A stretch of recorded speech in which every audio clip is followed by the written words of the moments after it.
The Dalmore Scotch Whisky, Fundador brand from Spain, Smash Burger in the US, Coffee Bean and Tea Leaf out of California, Corn Meat Alternatives in the UK. All of these brands are owned by Filipino companies, run by Filipino families who built global empires from nothing. And almost nobody outside the Philippines knows this. Today, I want to talk about 5 Filipino companies that are operating on a scale that will blow your mind. We're talking about the world's largest brandy producer, a port operator running terminals on almost every continent, and a fast food company planning to list on the US stock exchange. All Filipino, all started here. Let's get into it. If I asked you who makes the most brandy in the world, what would you guess? France, Spain, maybe Italy? The surprising answer is the Philippines. A company called Emperador Incorporated is the largest brandy producer on the planet by volume. They've held that position since 2006, one of Scotland's oldest whiskey makers. This is a company that owns the Dalmore, Jura, Fettercairn. If you're a whiskey drinker, you know these names. They paid £430 million for that deal. Then in 2015, they bought Bodegas Fundador, Spain's oldest and largest brandy producer. Fundador dates back to 1730. It's been making brandy since before the United States existed, and now it's owned by a Filipino company. Next, they went to Mexico and bought Presidente Brandy, Mexico's #1. So let me just recap this. A company founded in the Philippines now owns the world's best-selling brandy, Scotland's 5th largest whiskey producer, Spain's oldest brandy house, and Mexico's top brandy brand. Their products are sold in over 100 companies. The founder, Andrew Tan, built from somewhat humble beginnings. He was son of a factory worker who immigrated from China, shared a cramped apartment with other families in Hong Kong as a kid, came to the Philippines at 16 with almost nothing, and built a global spirits empire. When was the last time you heard about this in international news? Probably never. There's a company called ICTSI, International Container Terminal Services. Headquartered in Manila, they operate ports, and not just here in the Philippines, all over the world. We're talking 32 terminals in 19 countries. They run ports in Mexico, Brazil, Argentina, Australia, Poland, Croatia, Democratic Republic of Congo, Madagascar, Iraq, Pakistan. The list goes on and on. They are the 8th largest container terminal operator in the world, and almost nobody outside of business circles knows that they even exist. Think about what that means. A significant chunk of global trade is being handled by a Filipino company. They employ over 11,000 people worldwide. Started in Manila, went global, and they're still growing. Now, next, you probably know Jollibee. If you've been to the Philippines for more than 5 seconds, you've probably seen the red bee mascot, but most people don't realize how big Jollibee has actually become. They're not just a simple fast food chain. They're a global food conglomerate. The Jollibee Group now operates nearly 10,000 stores worldwide, and they own a lot more than Jollibee. In the US, they own Smash Burger. Globally, they own the Coffee Bean and Tea Leaf. They fully own Tim Ho Wan now, the dim sum chain that has some great food. And surprisingly, they own Highlands Coffee in Vietnam. Recently, they just bought Composed Coffee from South Korea, and they have stores in the UK, Italy, across the Middle East, throughout Asia. And here's the thing. They started as an ice cream parlor in Quezon City back in 1975. Tony Tan Cactiong noticed customers wanted hot food more than ice cream.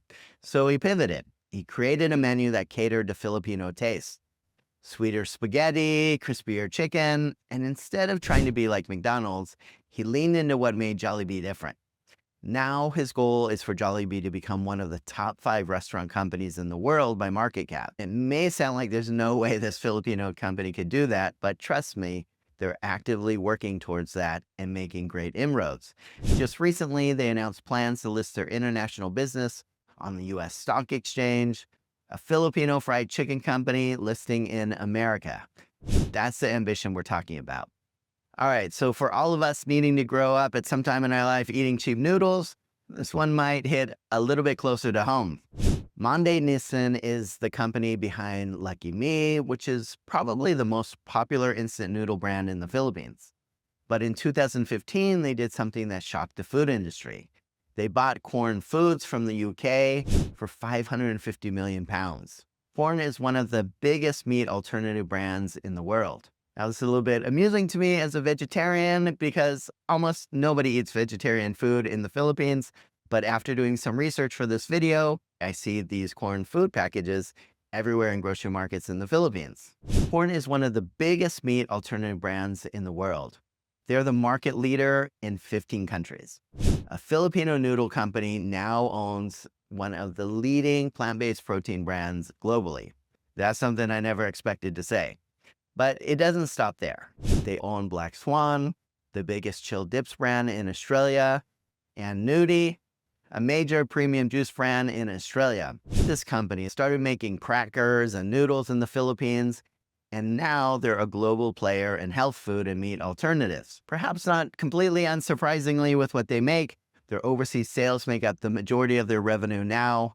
They're more international than domestic. Now, here's another one that really surprised me when I first learned about it. Whisky, the snack brand, prawn crackers, all those chips you see everywhere in the Philippines. What most people don't know is that Whisky is absolutely massive in China.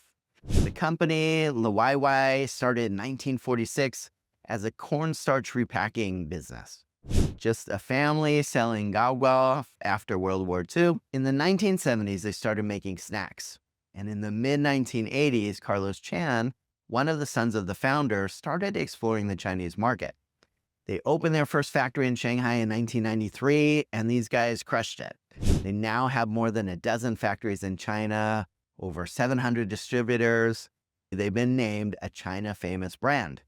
Carlos Chan was made an honorary citizen of Shanghai. Whyte became one of the top 5 snack brands in all of Asia Pacific. They're in Vietnam, Myanmar, Thailand, Indonesia, Cambodia, India, even South Africa and Uzbekistan. About 90% of their sales come from outside the Philippines.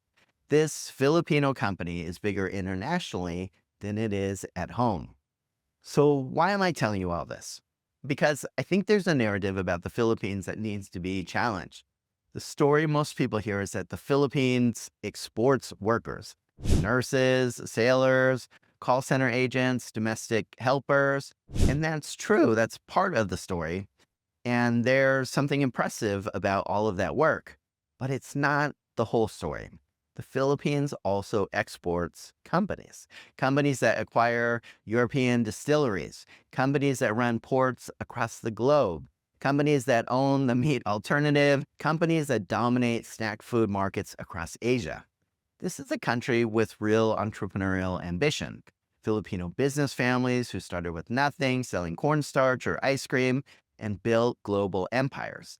And I think that says something about what is possible in the Philippines. Not just for Filipinos, but for anybody who's paying attention. So next time someone asks you what the Philippines is known for, you could tell them. The world's largest brandy producer, one of the biggest port operators on the planet, a fast food company aiming for the global top 5, snack brands that dominate China, noodle companies that own UK health brands. It's a different perspective than most people have. And I think it's worth knowing. Far too often, I hear foreigners say, the way to make $1 million in the Philippines, bring 2 million. There's that negative attitude that things are not possible in the Philippines. But coming from an entrepreneur that moved from California to the Philippines to start multiple businesses, I could tell you that there is plenty of entrepreneurial opportunities in the Philippines. It's the Wild West here. There's so much that could be improved here. But those are the exact things that make up the perfect ingredients to be able to start something new, something impressive, something that might grow not only throughout the Philippines, but dominate global markets. As always, guys, thank you so much for taking the time to watch. Take care.